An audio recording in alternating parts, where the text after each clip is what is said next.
Welcome, everyone. We'll get underway in a few moments. My name's Kelly Barron. I'm an instructor with eMindful, and I'll be leading you in this webinar today. I'm joining you from Los Angeles, and I know all of you are joining in from different areas of Canada. Just if you feel like it, chat in. Where are you joining in from? What is the weather like where you are? I talked to a friend of mine in Toronto yesterday. It was very sunny and cold there, so I know winter is really underway where you are. I will not rub it in that here in LA it's about maybe 70 degrees. It's very pretty here today. But go ahead and chat in. Where are you from? Where are you joining in from? What is the weather like today? And also, what's inspiring you to join in the session today? I'm really excited to be here with you, excited to share some mindfulness with you. And I think we've got a really interesting program and one that will help you not only understand mindfulness, but experience mindfulness today as well. I spent quite a bit of time in Toronto a few years ago. I was in a training program there. I really enjoyed being in that city. And a lot of my Canadian friends made fun of me because I didn't know what a duotang was. I guess that's something that all of you have familiarity with.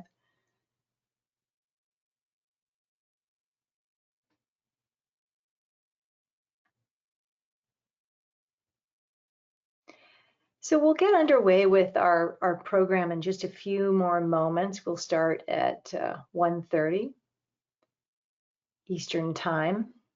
And my name's Kelly Barron. I'm a teacher with eMindful. I'm really happy to be here with you.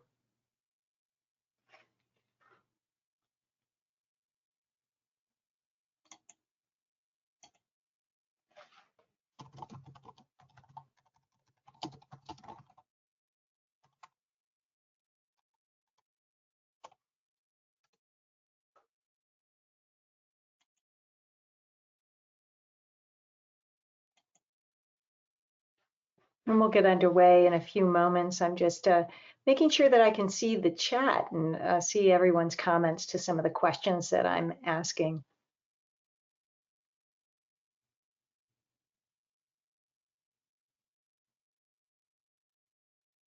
Wonderful. So people from Edmonton, I was just reading about Alberta and some of the restrictions that are being put in place in that area. I'm glad. Thanks for joining in. Calgary, snowing today. Yeah, in Toronto, cold. Welcome from Montreal. Thanks for joining in.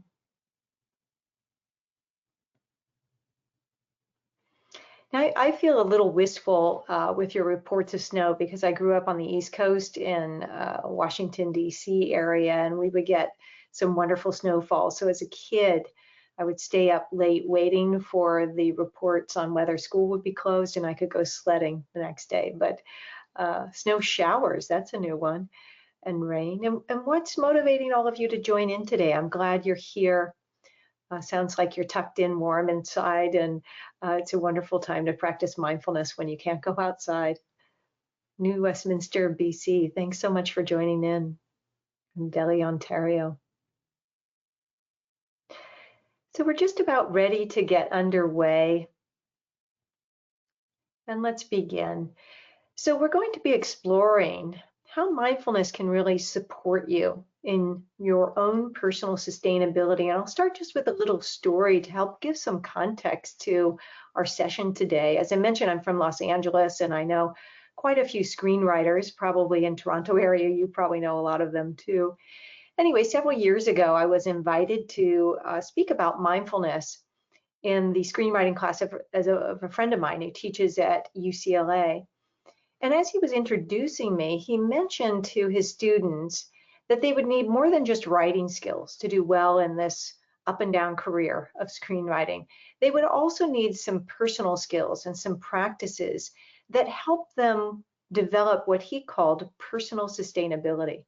And I think this is a really apt way to think about mindfulness and to think about how we'll be exploring it today in terms of developing skills that allow you to become more personally sustainable. I mentioned to you earlier that my name is Kelly Barron, and I'm an instructor with eMindful, and I've been practicing mindfulness meditation for about 20 years. And maybe like a lot of you, I was once a pretty stressed out, deadline-driven journalist. And it really began my practice because I was looking for a way to cope with my stress, to find ways to manage it better. And as I practiced mindfulness, I became a little bit calmer for sure. I got better at managing my stress. It also flowed into my work. I became more productive. I also became kinder. It had so many implications in my daily life that eventually I became very passionate about teaching it. And so what I'm going to share with you today really comes from my heart. It comes from my personal practice, and I hope that it's as beneficial to you as it has been to me. And so we'll be taking a look at mindfulness through a number of different ways. We'll be talking about it from a theoretical standpoint, understanding some of the concepts behind mindfulness. We'll be experiencing mindfulness. We'll spend a lot of time practicing together today. And I'll also be interacting with you, asking you questions about how these practices input you. We'll be launching some polls to develop and cultivate greater self-awareness of how maybe stress is impacting you currently. And this interactive piece is important because it's actually how we integrate the theory and the experience of mindfulness. So this will be a really interactive program. And we'll be looking at how mindfulness not only benefits you, but how in particular it can become a great intervention in terms of stress. And again, how these skills of mindfulness help you develop greater personal sustainability. So you might be wondering, well, what is mindfulness? I like to think of mindfulness in terms of a training. Really, what we're training in mindfulness is our mind.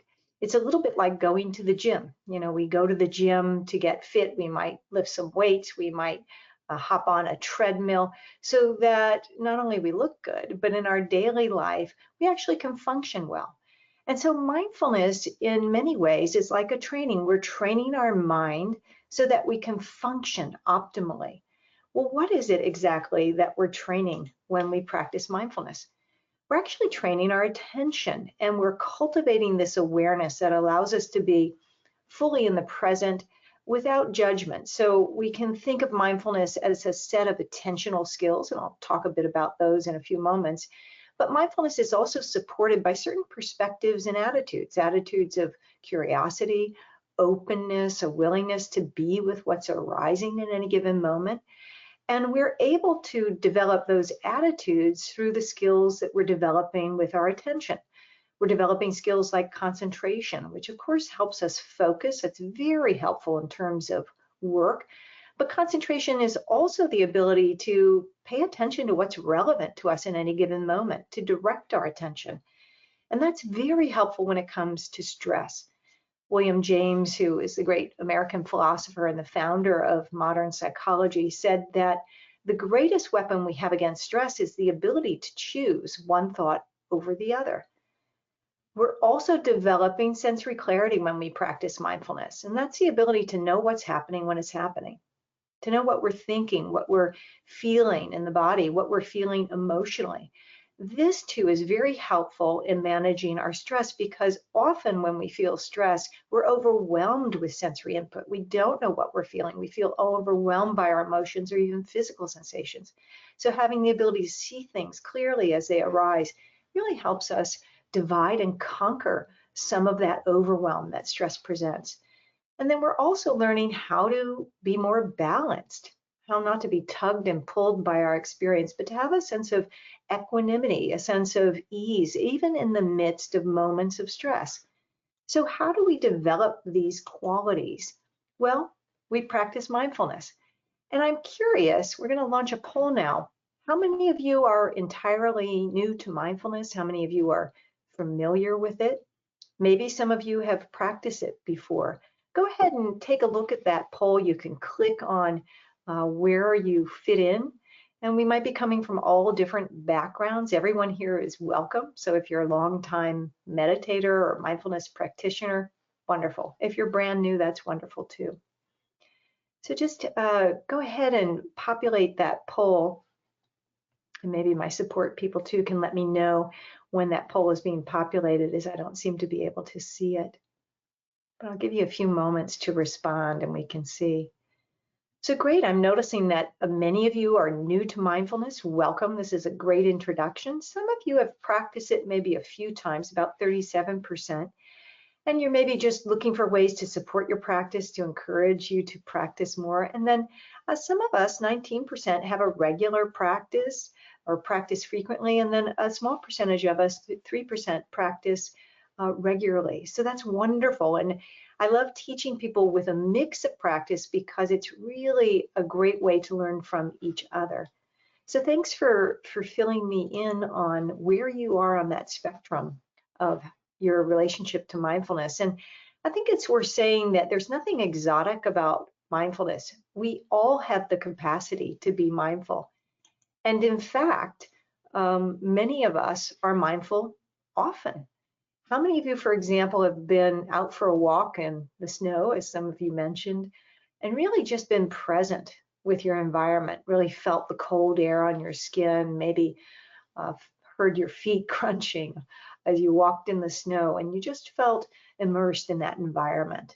Anyone ever felt that way? Go ahead and mention that in the chat if that's the case.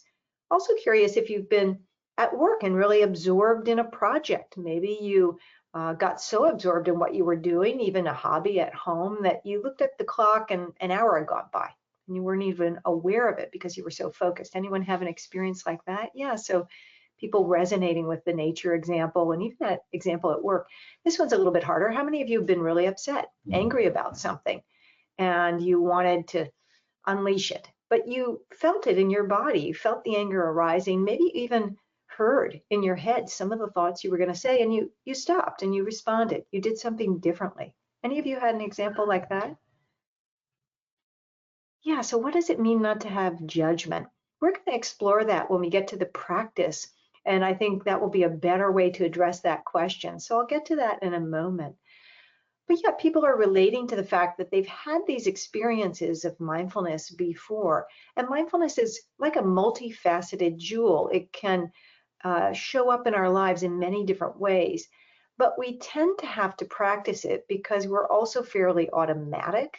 We tend to be very habitual, which is really wonderful. We can drive a car, we can send a text. We don't have to relearn how to do those things. But that kind of gets us into trouble in terms of our mental and emotional patterns because sometimes we're often not aware of those. So mindfulness is about cultivating this awareness so we know what we're doing when we're doing it. And we found through the research that when we're mindful, it confers a lot of benefits to us. It helps us reduce our stress and our anxiety. It's also very helpful in reducing the relapse of depression. It's very helpful in terms of our physiology. So we know that practicing mindfulness induces the relaxation response, which is this ability to tap into the natural relaxation states in the body. It helps us lower our blood pressure. It also helps us increase our focus and has other cognitive benefits too. It tends to reduce confirmation bias and enhance mental flexibility, which is this ability to see things from different perspectives. And these benefits related to attention have really been noted throughout history, dating back to the time of Aristotle or the ancient Stoics and the Greek philosophers, on up to today, where we have modern neuroscientists really studying the implications of this practice on the brain and how it affects us. So one of the ways we can begin to think of these benefits in terms of how it relates to our stress and how we cultivate an awareness of when we're feeling stressed, and so we can intervene. We're going to explore that now. And first, I'll start just with the poll. What's your level of stress like now? What do you notice in terms of how stressed you are, and in particular, how this past year has affected you? Do you feel you're more stressed than you were a year ago? Maybe you don't feel stressed at all. And if so, that's remarkable and wonderful. Stress is part of our everyday life. So we have some folks who just aren't feeling very stressed at all, and that's often the case. Sometimes we have very smooth periods in our lives where we're not feeling overwrought or overwhelmed. About half of us, 51%, feel that we're somewhat stressed. About 36% of us feel moderately stressed, and then some of us feel really extremely stressed. And so we want to explore this in the context of mindfulness in terms of how we can use these practices to help us actually moderate our stress. And again, as I mentioned in the beginning, develop more personal sustainability. And I'm curious, as we begin to explore stress in general, how many of you think stress is good? Can it be good? Have you ever had an incident in your life where stress has actually been productive for you? Go ahead and chat in some examples of how stress might be helpful to you. One of the ways we can begin to reframe our relationship to stress is by, again, calling upon these attitudes of mindfulness, openness, curiosity, this non-judgmental awareness, which one of you asked, well, what is that? It's really being able to see things from different perspectives, to reserve our judgment so that we don't become entangled in our thoughts or in our experience in a way that limits our perception of it. And we'll actually experience that quality when we practice in a few moments. But yeah, some of you noting that stress can be a real motivator. Sometimes it feels good to be challenged. Sometimes it certainly helps with looming deadlines. So yeah, we can think of stress more holistically, and actually stress happens on a continuum. If we don't feel any stress at all, we might feel quite content, but we also might not feel very motivated to take action in our lives. We can have a little bit of stress that challenges us to meet certain goals, as you all mentioned. I'm thinking back to World Cup soccer and Carly Lloyd, who played on the American women's team. She had this marvelous tournament in 2015 where she went on to score a hat trick in the finals. And she was a remarkable player, but more remarkable was how she responded to pressure. And I was impressed because she had an interview, and the interviewer asked her, how do you handle the pressure? And she said, without batting an eye, I love the pressure. I can't wait to get out there and perform. I love it when we go into overtime and we have penalty kicks. It helps motivate me. So she might have had some very good sports psychologists helping her reframe stress in that way, but that's a great example of a challenge response. So we can have stress, and actually it can be motivating.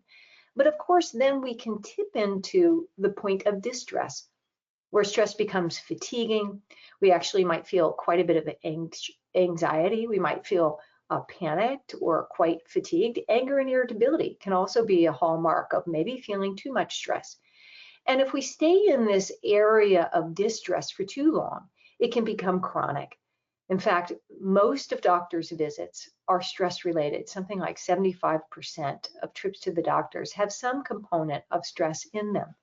So how can mindfulness help in terms of understanding stress? Well, one of the things we're cultivating when we're mindful is a greater awareness of ourselves. And we can become more and more aware of the stress cycle. In fact, you might have experienced this yourself. You have a stressful event. Maybe your client has a deliverable and the deadline is really tough for you to meet. So you have some thoughts about that deadline. Oh no, I don't know if I'm going to meet that deadline. And those thoughts begin to create emotions, anxiety, maybe even physical symptoms in the body. That begins to trigger this fight, flight, or freeze response, which is really designed to motivate us, to protect us, but sometimes it gets triggered nowadays when we feel mental and emotional stress, not physical danger. And sometimes if we're not aware of that, if we're not managing that, it can shift us into unconscious behaviors where we're not really coping well with the stress. Sometimes we might overeat, or we stop exercising, or maybe we just binge watch television or shop or drink too much. There are so many ways that we can unconsciously relate to stress in ways that aren't helpful to us. Does this kind of cycle sound familiar, or does it sound as though it's something you can relate to? Go ahead and chat that in.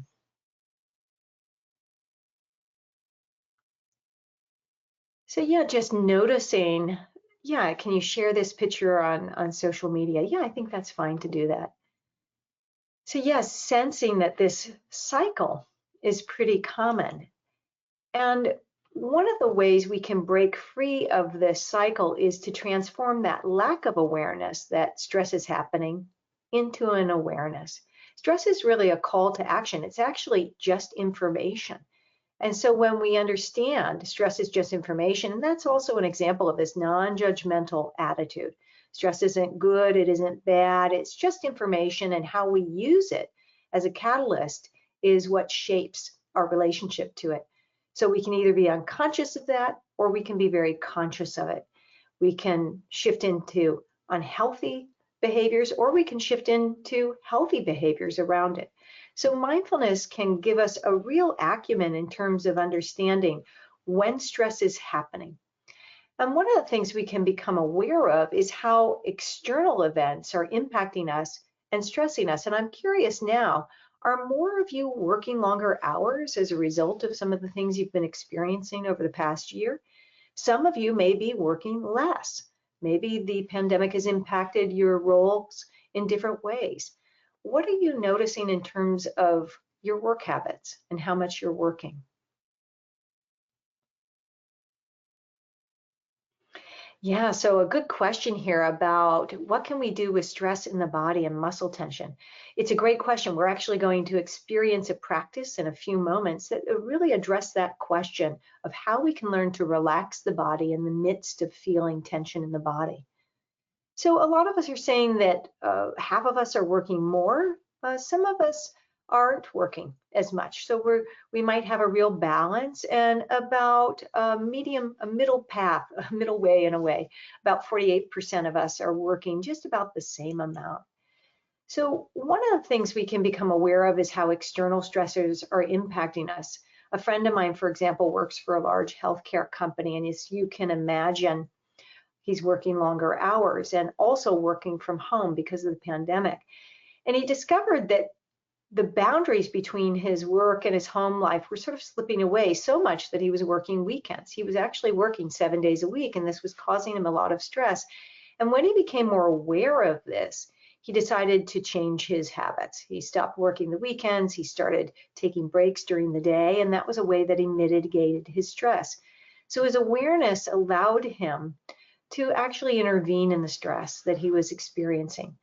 And so we can think of mindfulness as a very helpful intervention, a way that we can notice when stress is happening. You mentioned tension in the body. That can be a hallmark that stress is occurring.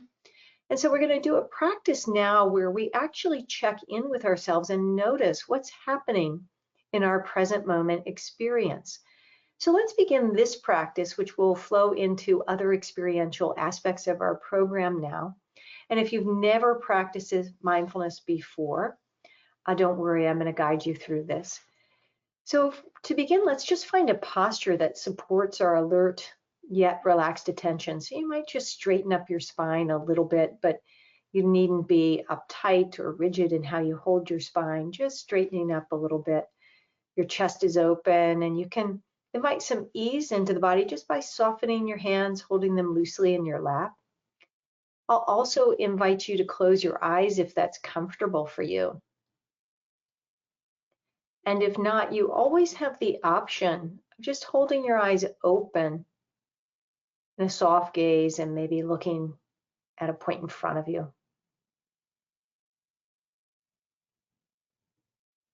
And if you like, just take a full breath in if that's comfortable for you to do so.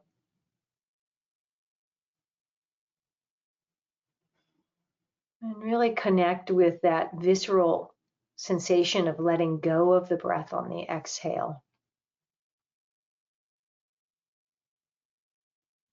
And in this mindful check-in, we can begin by noticing how our body feels. So just noticing the weight of your body in the chair. Maybe you have a sense of gravity acting on the body, holding you in place.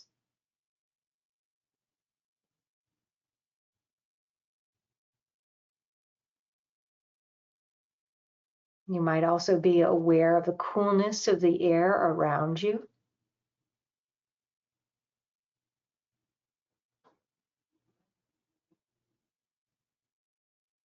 Or even the touch of your sleeve on your skin.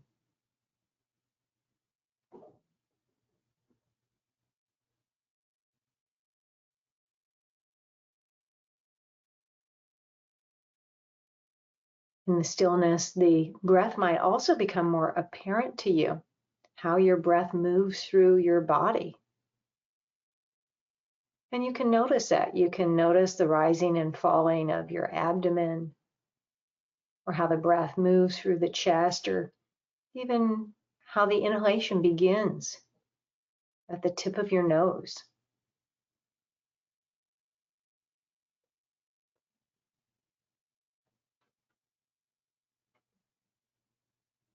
So we're sitting and we're knowing it, and we're breathing and we're knowing it.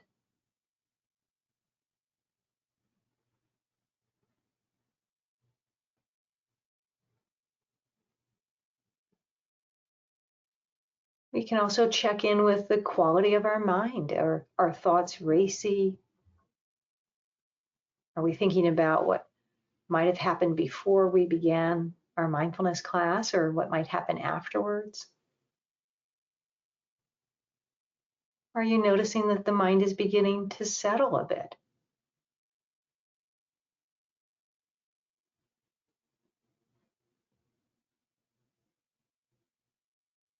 And if you have a lot of thoughts, try not to have too much of an opinion about that. Just let them come and go. Again, that non-judgmental awareness. We might also check in with how we're feeling emotionally. Maybe there's just a glimmer or a hint of an inner mental attitude.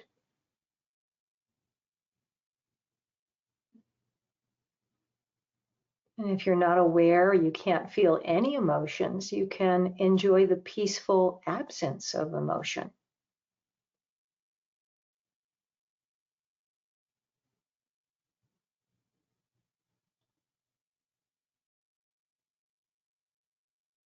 And for these last few moments of this mindful check-in, just notice the breath moving in the body. And if that's not comfortable for you for any reason, you can also notice just the weight of the body sitting and the physical feeling of that.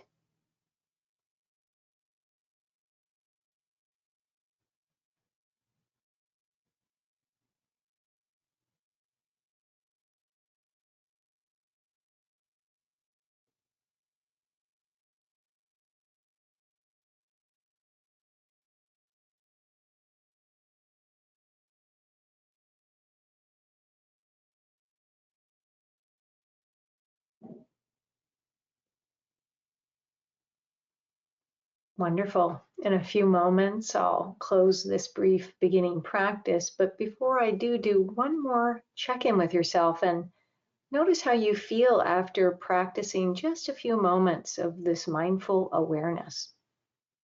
How do you feel? What did you notice? Did you discover that your mind was very busy, or maybe it had the capacity to settle? Did you notice maybe your body was tense in certain areas or relaxed in other areas? What did you notice? Everything is welcome. It's all good. There's no one right answer to these questions.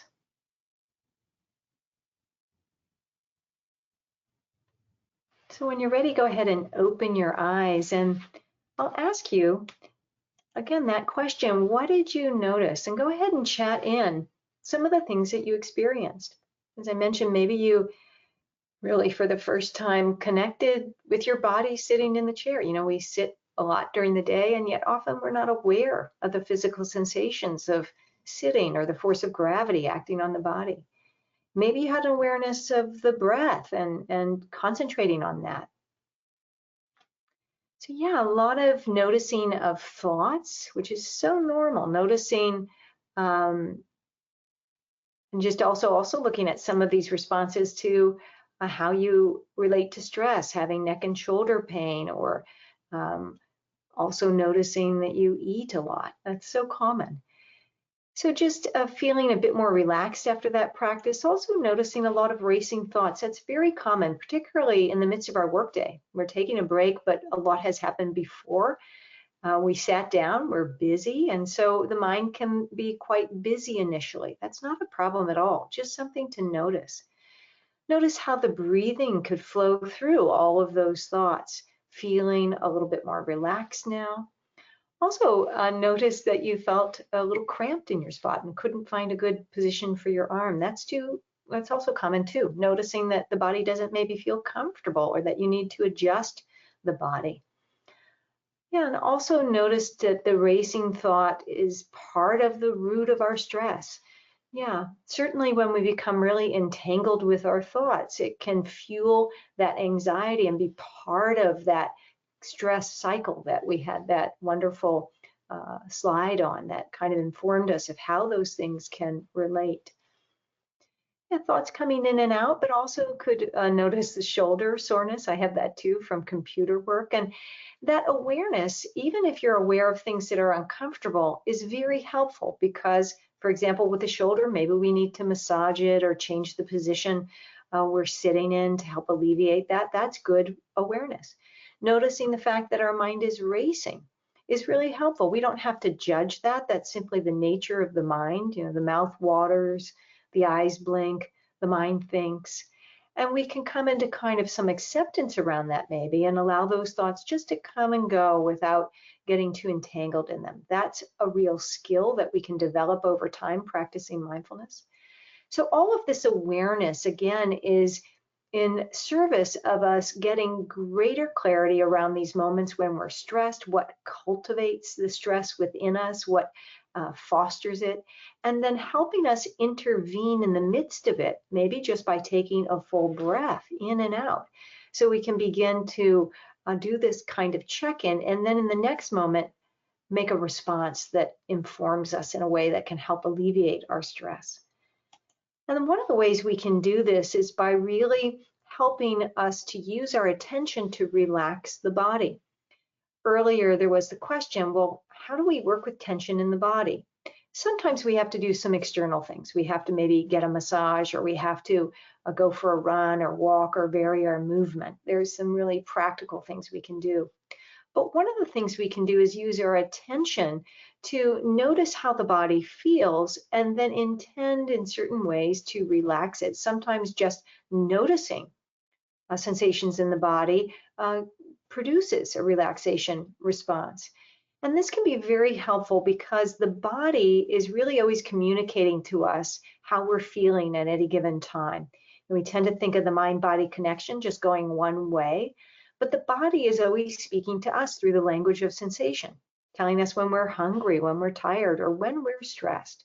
So the more we learn to understand the body and the more we bring attention into the body, the more we can collaborate with it to understand what it's presenting to us in terms of tension and stress, but also to collaborate with it so that we can relax the body. So in this practice, we're going to move our attention through the body in a practice that we call the body scan. And a couple of notations here. If you come in contact with sensations in the body that don't feel comfortable, know that you have the option to return to the breath, which is often a neutral place that you can attend to. If the breath doesn't feel comfortable, you also can just feel sensations in your hands or in your feet. And these are both ways that you can shift your attention, again, that skill of concentration, to move to an area where you feel a little bit more comfortable.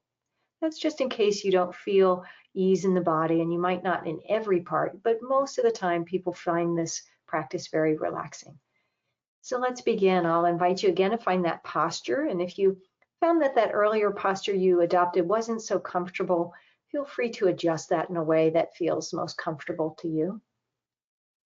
And I'll also invite you now to close your eyes if that's comfortable to you. And again, if you're in a setting where that's not comfortable, you also have the option of just leaving your eyes open. That's a perfectly valid way of practicing mindfulness.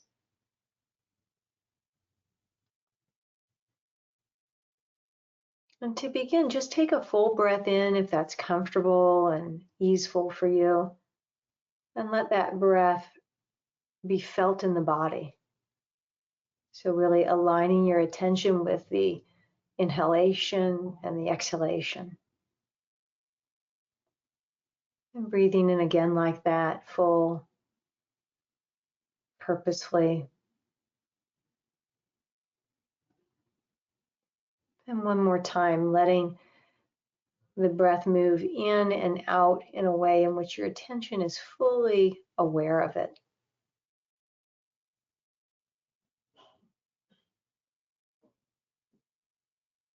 And also just noticing after taking 3 breaths if there's a shift in your physical state.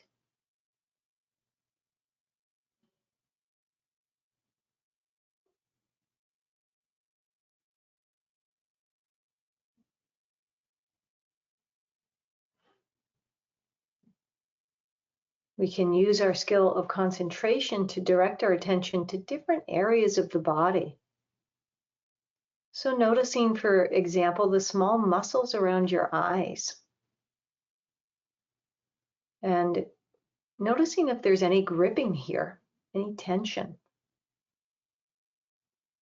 And if there is, see if you can soften the eyes, let them float like buoys in the ocean.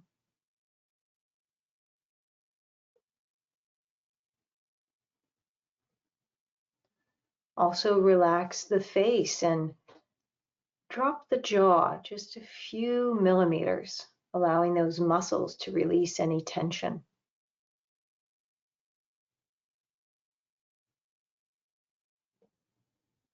You can even soften the tongue in your mouth and let it float like a cloud in the sky of your mouth.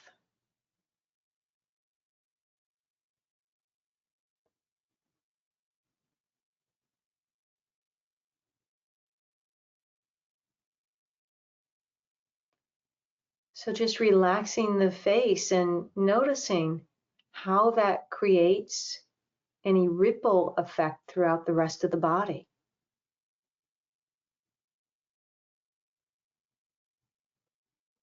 The face does a lot of social work for us throughout the day, gesturing, frowning, smiling.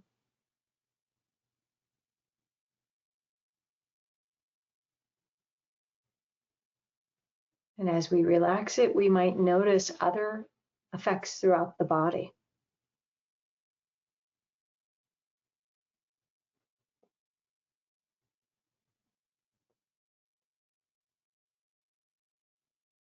Shifting your attention to notice the band of muscles between the shoulder blades. This is often an area where we might have tension. If you like, you can mechanically release some of that tension by rolling your shoulders up and down, back and forward. If that feels comfortable or right for you to do, go ahead and do that.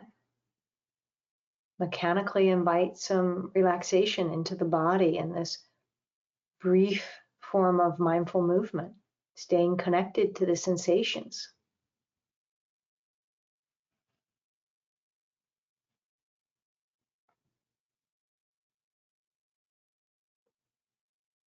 And after doing that, moving the shoulders gently forward or backward, noticing what, if anything, has shifted.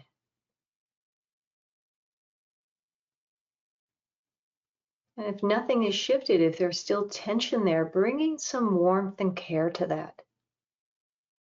Again, that non-judgmental attitude transforming into some compassion for yourself and your body. The body is really always trying to do its best for you. Even if it's communicating pain, that's a message for you to respond to.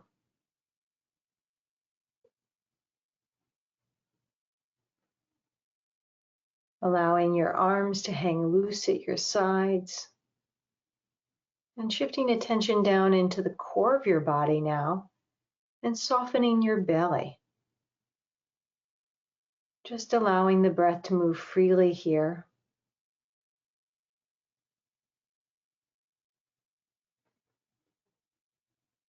And letting that sense of relaxation soften the belly.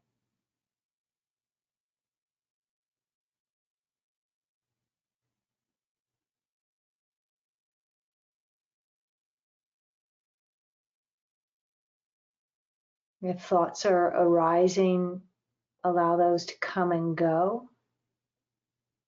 And if you have any opinions about your thoughts, see if you can also let those go as we devote most of our attention to our body.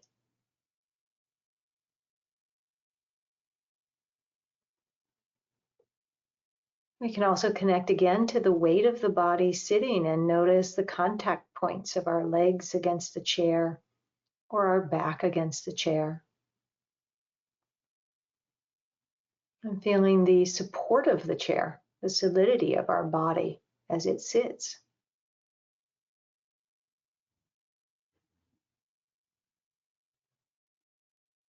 And again, if you come in contact with sensations that aren't comfortable, you always have the option of just attending to the breath or sensations in your hands, often a more neutral area in which to attend.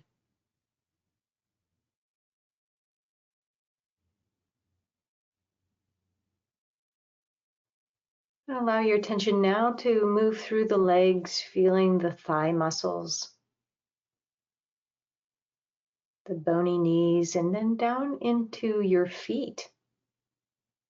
Feeling heaviness or pressure as your feet make contact with the floor, or even noticing the touch of the shoe or the sock on your feet.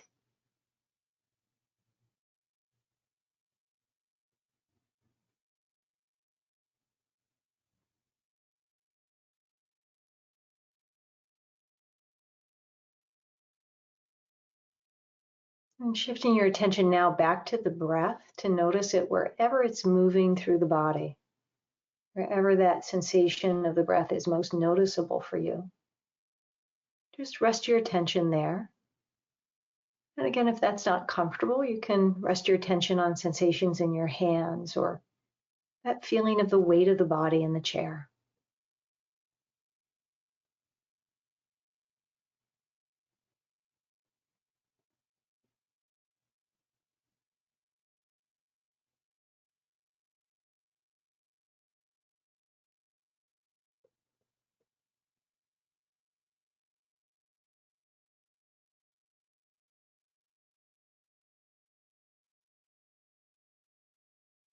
Wonderful, good work. Go ahead and take a full breath in if that's comfortable for you to close our practice. And again, connect with that visceral sense of letting go on the exhalation, letting go of tension, of stress, or worry, or even judgment about how that practice went for you.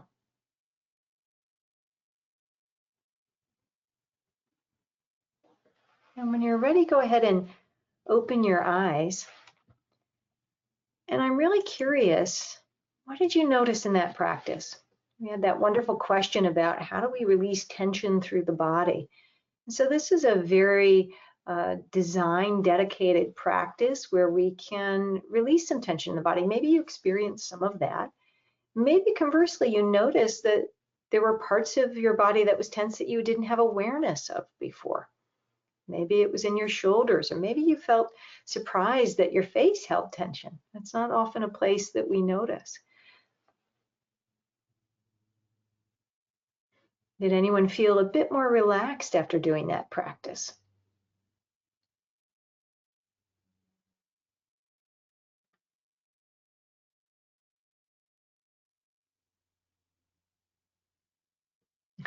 So noticing that the body was melting, that feeling of release and letting go, and that wonderful imagery of we can sometimes think of ourselves as a block of ice and that block of ice melting. It's a powerful image, and it seems to indicate that you felt a lot of release of some of the tension. And so I think our body really loves attention. And when we intentionally direct our attention throughout the body, sometimes the release of that holding that's in the body naturally, spontaneously happens. Sometimes that's not the case. Sometimes we really notice just how agitated we are and how restless the body feels. Did anyone notice that? And if so, please know that that's very normal. You know, oftentimes we're not aware of just how much stress we warehouse in the body. And that's one of the reasons why exercise, moving the body, is so helpful. It helps release some of the stress chemicals and hormones that are active in the body when we have stressful events in our lives. Thinking about how really nature functions, if you've ever seen an antelope being chased by a lion, and say that antelope actually survives and outruns the lion, you might have seen documentaries on this and noticed that the response from the antelope is to shake its body. And what it's doing is it's literally shaking and discharging the chemicals, the hormones that were activated through the stress response. So it's really helpful to exercise, move our bodies, and we can also do this through the practice of mindfulness, sometimes by bringing our attention into the body. If you notice that you are restless or agitated, that might be a signal to you that maybe some movement could be beneficial to you. Again, using this awareness to intervene and to assess, how stressed am I in this moment? And given that I'm aware of that, what might be a response that I can have that would be helpful to me?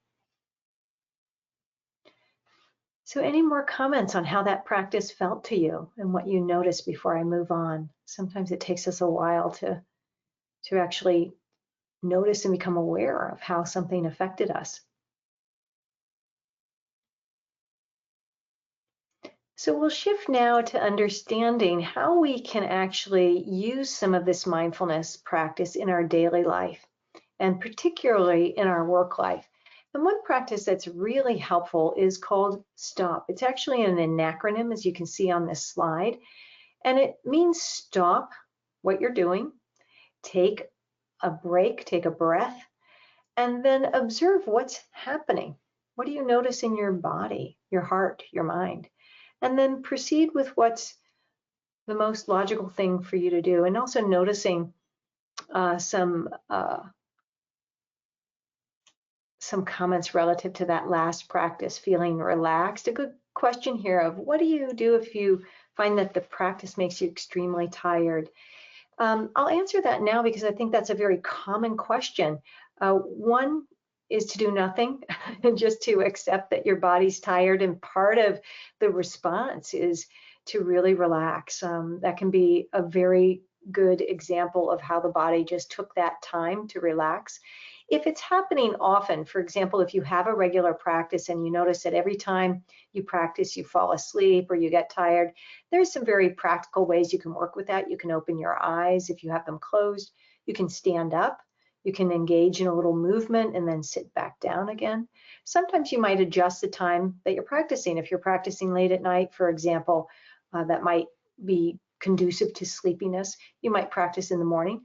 I will say, though, that sometimes that body scan can be very helpful in an intentional way to induce sleep. And some people use it for that because stress, as we know, interferes with the sleep cycle. And so having a practice like that to help you relax before you go to bed can be very helpful. So tiredness in general is not a problem. It's something to notice, and there are many ways we can respond to it. So wonderful. One of the ways we can also respond to stress is by intervening in the midst of our day through this stop practice. So we're going to do it now, and we'll do it in a kind of an elongated way. We'll do it in a very quick way to give you a sense of the different ways that we can use a practice like this. So we're just going to stop what we're doing, and we're going to take a full breath in. And we can do this with our eyes open or closed, but we can just notice, observe what's happening. Right now in this moment, we might check into the body briefly and notice how we feel. We might catch a fleeting thought, or we might even hear a sound in our environment. So we're just really stopping and observing. And then we're just going to proceed with what the next logical thing might be that we would do in the day. Maybe it's send that email. Maybe it's to make a sales call. This stopping can be very, very helpful. I'm curious, do any of you have any ideas of how you can stop in this way? In the midst of your day, would just stopping and taking a breath be helpful to you to invoke a bit of mindfulness? When could you use it? Sometimes stopping can really make the difference between how we are in the next moment. And We can think about stress as being monolithic. It certainly is that. It can be very overwhelming, but it's also incremental. In other words, it happens incrementally throughout the day and it compounds. So our ability to intervene, to stop with a bit of mindfulness, a mindfulness break, can be very helpful in helping us respond to stress and the momentum of it throughout our day. Yeah, so just asking that question. So notice that a few full breaths actually helps you relax. Yeah, it's very helpful to oxygenate the system. It's often a contrast to how we breathe throughout the day, which is quite shallow. So that full breath in can be enough. I'll tell you a little story about this stop practice. Arthur Rubinstein is one of the great pianists of the 20th century, was going to be interviewed by a journalist. And this journalist was really excited to talk to him, but she also knew he was very frail. It was quite late in his career, and she wouldn't have much time with him. So she decided to boil down her question just to one question, which was, Mr. Rubinstein, what makes your music so incredible? What makes it sound so wonderful? And he said, oh, that's easy. I play the notes just like everyone else.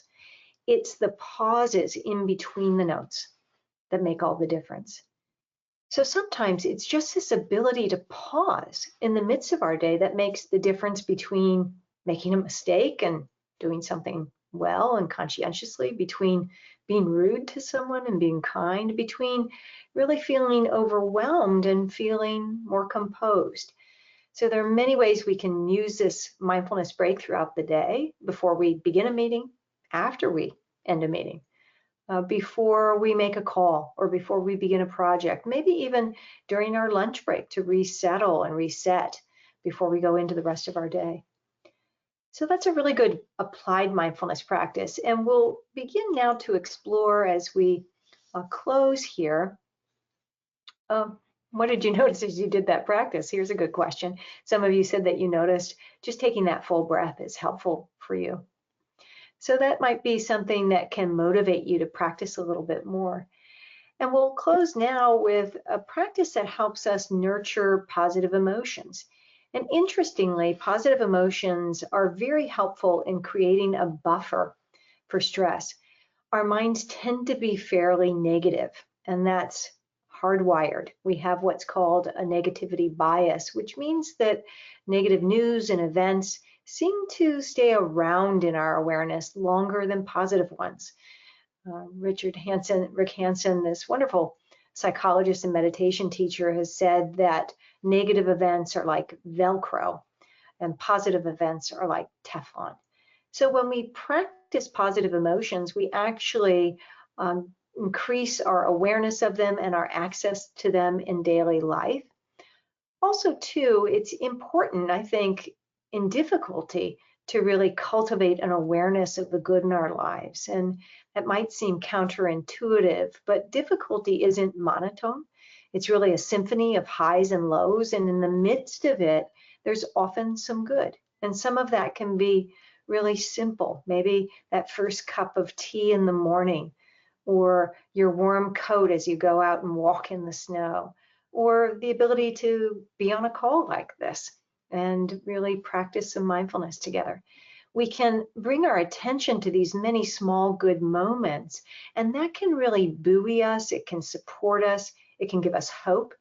And the more positive we are, the greater influence we have on others. That's particularly important on leaders in businesses and in working with teams of people.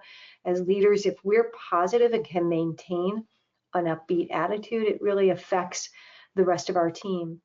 So one of the ways we can do this is by practicing gratitude. This is a positive emotion that's been highly researched. We know from the research that gratitude reduces anxiety and depression. It enhances self-esteem and our resiliency, and it also can improve sleep. So we're going to do a practice now where we actually invoke some gratitude.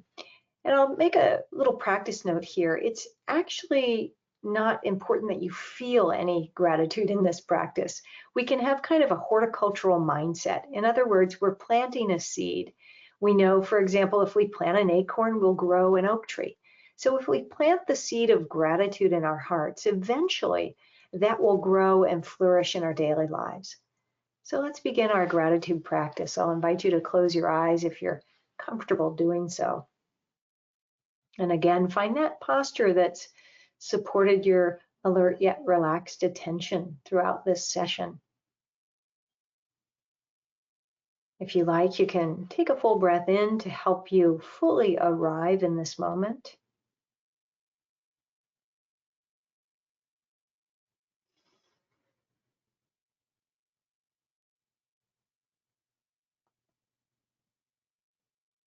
And in this practice, we'll be using a bit of imagery. I'll be inviting you to call to mind certain images. We know imagery and visualization practice can be very powerful.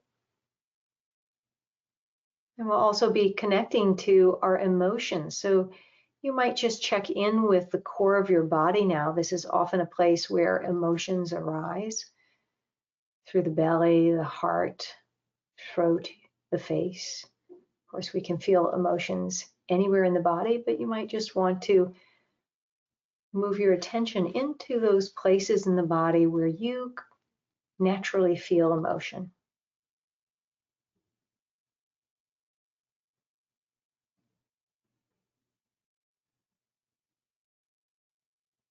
So I'll invite you now to call to mind an object that supports you in your daily life, that maybe you've taken for granted, but if you really thought about it, you'd be quite grateful for. So maybe it's something as simple as the chair you're sitting on, or the computer that allows you to engage in a program like this. Pen that you can grab and begin to write out your thoughts with. Just think about a simple object and reflect on the context and the benefits it offers you in your daily life. What a gift. What a wonderful gift.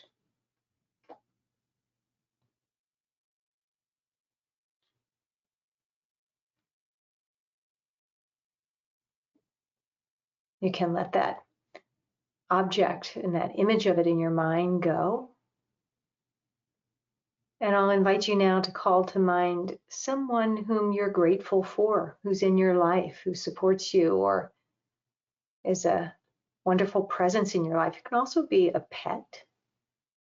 And you might not even know this person very well, but maybe they've been particularly helpful to you.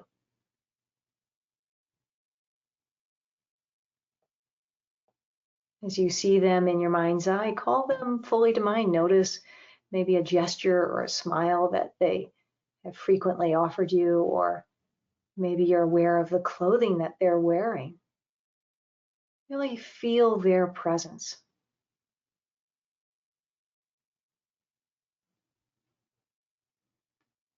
What a gift. What a wonderful gift this person is to you.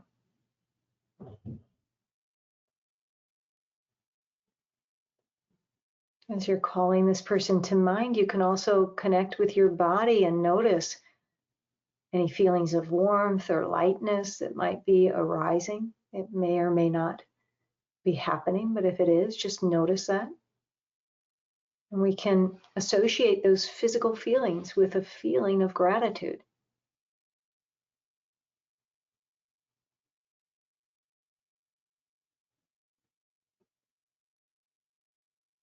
So you can let that image of that person go. And you can also offer yourself some gratitude. If you like, you can put a hand on your heart. If that feels too woo-woo, you don't have to do that, but just offer you that as another way of connecting in a visceral way with yourself. And just offering yourself some appreciation for taking some time to practice some mindfulness, to having this intention to care for yourself or those on your team, or to learn how to navigate what has been a challenging time with a little bit more ease. Thank you, you can say to yourself.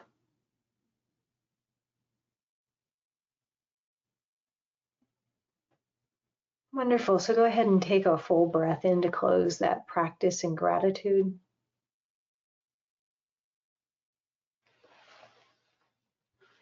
And I'm curious, what did you notice as you practiced that? Were you able to call to mind some simple objects, and did reflecting on them in this way change your perspective? I often think when I drink a glass of water, how many people don't have access to clean water? How many people don't have access to functioning toilets? And I think about just how easy it is for me to get water from my tap, and it really changes my perspective, gives me a lot of gratitude for something as simple as a glass of water. I'm wondering what emerged for you in that practice. And we can now open this time up too, since we're nearing the end of our session, to ask any questions you might have about mindfulness or anything else that's come up during this session in terms of questions about how to practice. Also, any noticings that you might have had in that gratitude practice.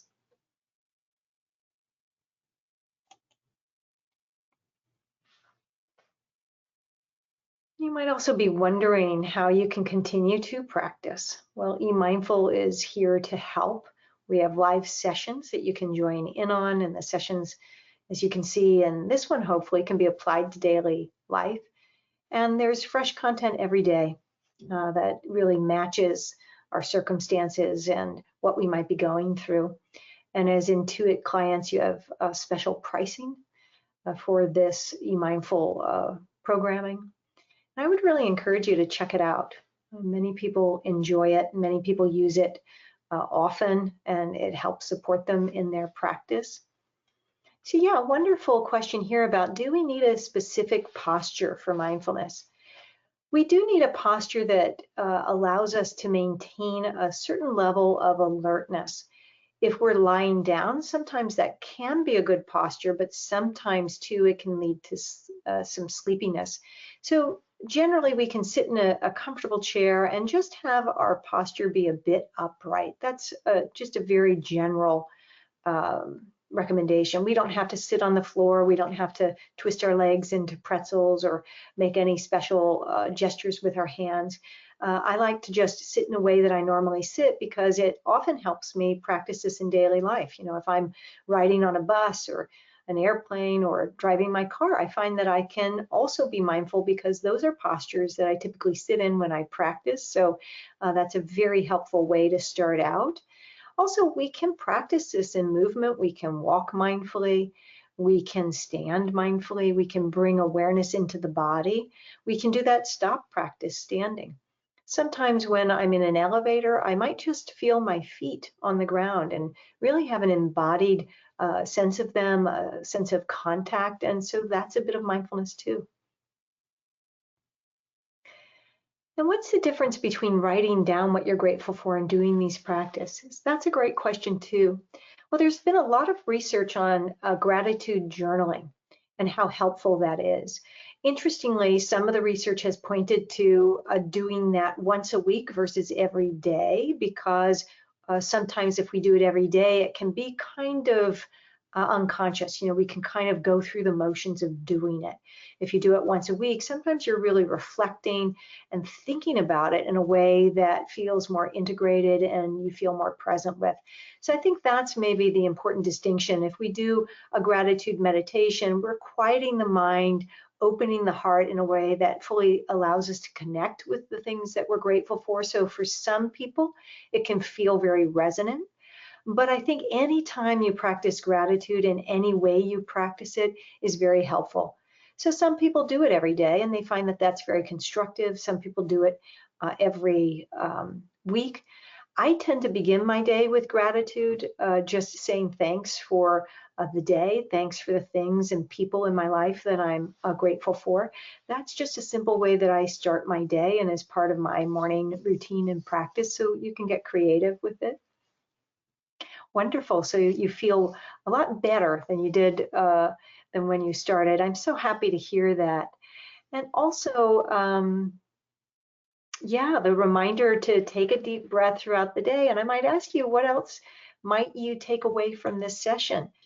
We've covered quite a bit. We've actually learned how we can just do a mindful check-in. And that's where we just can sit, notice the body, check in with what we're thinking, check in with any emotions that might be arising, just really evaluating, noticing, checking in this gentle way.